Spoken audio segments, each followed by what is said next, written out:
বিসমিল্লাহির রহমানির রহিম। প্রিয় দেশবাসী, কেমন আছেন আপনারা সবাই? আলহামদুলিল্লাহ, আমি আপনাদের দয়ায় মোটামুটি ভালো আছি। আসলে নির্বাচন হয়ে গেল, এখন সরকার গঠন অলরেডি হয়েও গেছে। তো বিভিন্ন জায়গায় দেখছি যে আসলে সহিংসতা, বাড়ি ঘর দুয়ারে হামলা, মারধর।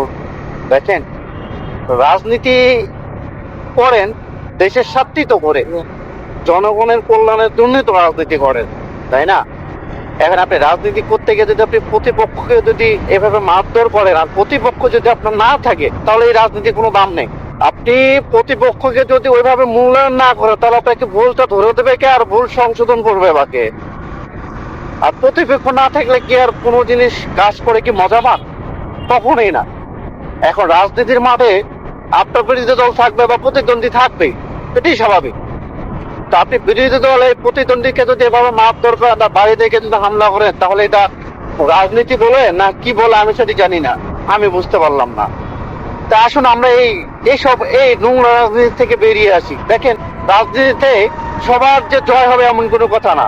কেউ জয় লাভ করবে, কেউ পরাজিত হবে, এটাই তো স্বাভাবিক। আপনি আজকে জয় লাভ করে করে যেভাবে প্রতিপক্ষ দলকে আপনি অত্যাচার করছেন বা যেভাবে নির্যাতন করছেন, জুলুম করছেন, আসলে এটা আমাদের রাজনীতির সাথে যায় না। তাই আসুন আমরা এসব নোংরা রাজনীতিতে বেরিয়ে এসে সবাই মিলে দেশের ক্লান্তি লগ্নে এসে দেশের স্বার্থে হয়ে আমরা কাজ করব। প্রিয় মাতৃভূমিকে, প্রিয় দেশকে ভালোবেসে পুরো পৃথিবীর বুকে মাথা উঁচু করে তুলে ধরি। আসেন আপনি, আমি, সবাই।